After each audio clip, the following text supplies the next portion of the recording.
రాత్రే ఒక గ్లాసు పెరుగు అంత గ్లాస్ తీసుకోండి, దాన్ని శుభ్రంగా చిలికేసేసి అదే గ్లాస్తో 3 గ్లాసులు నీళ్లు కలపండి, మొత్తం 4 గ్లాసుల మజ్జిగ అవుతుంది. ఈ 4 గ్లాసుల మజ్జిగని ఫ్రిడ్జ్లో పెట్టకుండా బయటే పెట్టి ఉంచి మూత పెట్టేసి ఉంచి పొద్దున్నే నిద్రలేస్తూ ఈ 4 గ్లాసుల మజ్జిగని శుభ్రంగా తాగేయండి. ధనియాలు, జీలకర్ర, శొంఠి 3 సమానంగా తీసుకుని, ధనియాలు, జీలకర్ర, శొంఠి మూడింటిని సమానంగా తీసుకుని దేనికది కాస్త వేయించేసేసి మిక్సీ పట్టేసేసి కాస్త ఉప్పు కలిపి సీసాలో పెట్టుకోండి.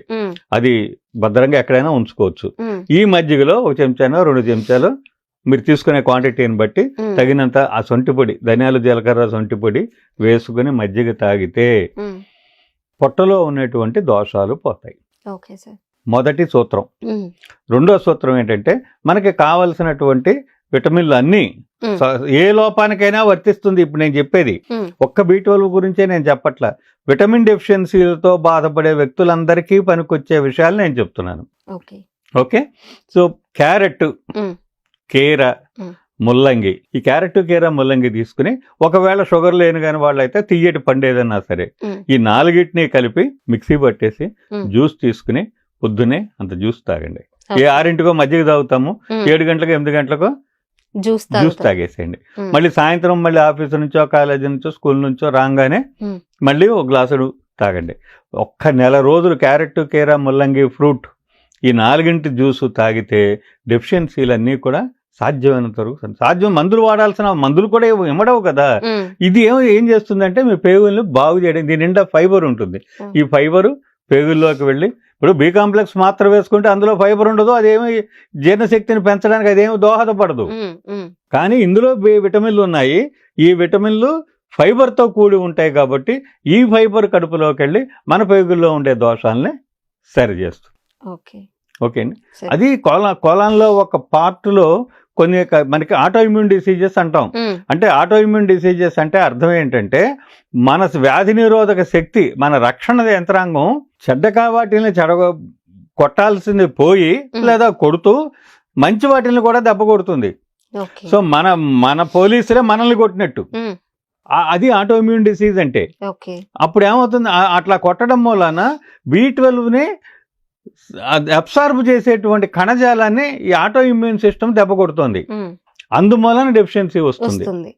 సో ఎప్పుడైతే మనం ఈ క్యారెట్, కీర, ముల్లంగి, ఫ్రూట్ ఈ జ్యూస్ మనం ఒక రెగ్యులర్గా ఒక రెగ్యులర్ ఇంటర్వెల్లో రోజు కనుక మనం 1 నెల రోజులు 2 నెలలు కనుక మనం వరుసగా ఇస్తూ ఉంటే ఆటో ఇమ్యూన్ డెఫిషియన్సీస్ని డిసీజెస్ని కొంత అదుపు చేసి ఈ సిస్టమ్స్ అంతా కూడా మళ్ళీ రెక్టిఫై కావడానికి ఉపయోగపడుతుంది.